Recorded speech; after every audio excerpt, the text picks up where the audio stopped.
ರಾಜಕಾರಣಿಗಳು ನಡ್ಕೊಳ್ತಿರುವಂಥ ರೀತಿ ಏನಿದೆ, ಶಾಸಕಾಂಗ ವ್ಯವಸ್ಥೆಗೆ ಏನು ಮದ ಬಂದಿದೆ ಅನ್ನುವಂಥದ್ದು, ರೈತರ ಓಟನ್ನು, ಸಾಮಾನ್ಯರ ಓಟನ್ನು ತೆಗೆದುಕೊಂಡು ಇವರು ಮಜಾ ಮೋಜು ಮಸ್ತಿ ಮಾಡುವಂಥದ್ದಕ್ಕೆ ವ್ಯವಸ್ಥೆ ಆಗಿದೆ.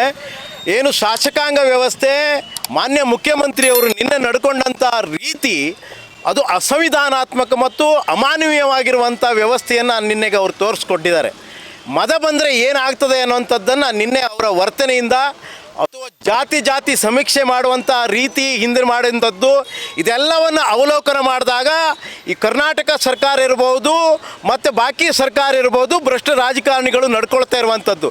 ಇವರಿಗೇನು ಕೆಲಸ ಇಲ್ಲೇನು, ರೈತ ಇವತ್ತು ಬೆಳೆಗೆ ಬೆಲೆ ಇಲ್ಲದೆ ಇರುವಂಥ ಸಂದರ್ಭ, ತೊಂದರೆಯಲ್ಲಿರುವಂಥ ಸಂದರ್ಭದಲ್ಲಿ ಅದಕ್ಕೆ ಲಕ್ಷ್ಯ ಹಾಕೋದನ್ನು ಬಿಟ್ಟು ಕ್ಷುಲ್ಲಕವಾಗಿ ರಾಜಕಾರಣ ಮಾಡೋ ಸಲುವಾಗಿ ತಾವುಗಳು ಅಸಂವಿಧಾನಾತ್ಮಕವಾಗಿ ಕಾನೂನು ವಿರುದ್ಧವಾಗಿ ನಡ್ಕೊಳ್ಳುತ್ತಿರುವಂಥದ್ದನ್ನು ಕರ್ನಾಟಕ ರಾಜ್ಯ ರೈತ ಸಂಘ, ರಾಷ್ಟ್ರೀಯ ರೈತ ಸಂಘ ತುಂಬ ಘೋರವಾಗಿ ಇದನ್ನು ಖಂಡಿಸ್ತೇವೆ.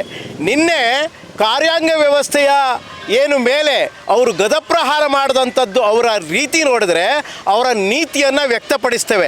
ಆದ್ದರಿಂದ ನಾವು ಕರ್ನಾಟಕ ರಾಜ್ಯ ರೈತ ಸಂಘ ಇದನ್ನು ತುಂಬ ಗಂಭೀರವಾಗಿ ಖಂಡಿಸ್ತೇವೆ, ಇವರಿಗೆ ಧಿಕ್ಕಾರವಾಗಿ ಹೇಳ್ತೇವೆ. ಯಾಕಂತಂದರೆ ಅಧಿಕಾರದ ಮದದಿಂದ ಈ ರೀತಿ ನಡೆದುಕೊಳ್ತಾ ಇರುವಂಥದ್ದು. ಒಂದು ವೇಳೆ ರೈತರು ನ್ಯಾಯಕ್ಕಾಗಿ ಹೋರಾಟ ಮಾಡ್ತಿರುವಂಥ ಸಂದರ್ಭದಲ್ಲಿ ನೀವು ಕಾನೂನು ನೆಪ ಹೇಳಿ ನಮ್ಮ ಮೇಲೆ ಗದಪ್ರಹಾರವನ್ನು ಮಾಡ್ತೀರಿ, ಕಾನೂನನ್ನು ಗದಪ್ರಹಾರ ಮಾಡ್ತೀವಿ. ನೀವು ಯಾವ ನೈತಿಕ ಹಕ್ಕಿನಿಂದ ನೀವು ರಕ್ಷಣೆಯನ್ನು ಕೋರ್ತೀರಿ ಅನ್ನುವಂಥದ್ದು ನಾನು ಮಾನ್ಯ ಸಿದ್ದರಾಮಯ್ಯ ಅವರಿಗೆ ಕೇಳ್ತೇನೆ.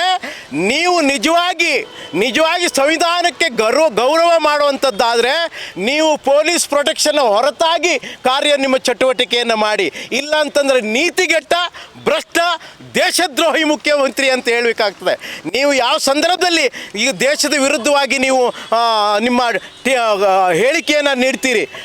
ಯುದ್ಧ ಮಾಡುವಂಥದ್ದು, ಯುದ್ಧ ಮಾಡದೇ ಇರುವಂಥದ್ದು ಆಗಲಿ ಅಥವಾ ಕಾರ್ಯಾಂಗ ವ್ಯವಸ್ಥೆಗೆ ನೀವು ಅಪಚಾರ ಮಾಡುವಂಥದ್ದಾಗಲಿ ಇದೇನು ನೋಡಿದರೆ ನಿಮಗೇನು ಮತಿಭ್ರಮಣೆ ಆಗಿದೆ ಸಿದ್ದರಾಮಯ್ಯ ಅವರಿಗೆ ಅನ್ನುವಂಥದ್ದು.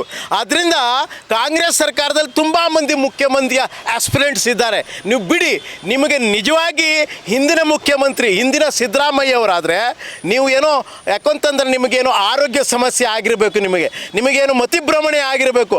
ಆದ್ದರಿಂದ ನಿಮ್ಮ ಮುಖ್ಯಮಂತ್ರಿ ಕುರ್ಚಿಯನ್ನು ಖಾಲಿ ಮಾಡಿ. ಯಾಕಂತಂದ್ರೆ ಈ ರೀತಿ ವರ್ತನೆ ಇದು ಅಸಂವಿಧಾನಾತ್ಮಕ ವರ್ತನೆ ಆಗಿರೋದ್ರಿಂದ ಮಾನ್ಯ ಸಿದ್ದರಾಮಯ್ಯ ಅವರೇ, ನೀವು ಈಗ ಏನು ಹುಚ್ಚ ಅಹಮದ್ ಅಂತ ಏನು ಹಿಂದೆ ನಮ್ಮ ಮೊಘಲರೆಲ್ಲ ಆಳಿದನಲ್ಲ, ಹಾಗೆ ಹುಚ್ಚು ಸಿದ್ದರಾಮಯ್ಯ ಅಂತ ಹೇಳುವಂಥದ್ದು ತರ್ಕೋಬೇಡ್ರಿ. ದಯಮಾಡಿ ಆ ಕುರ್ಚಿಯನ್ನು ಖಾಲಿ ಮಾಡಿ ನೀವು ರಾಜೀನಾಮೆ ಕೊಟ್ಟು ಮುಂದೆ ನಿಮ್ಮ ಪಕ್ಷದವರಿಗೆ ಕೊಡಿ.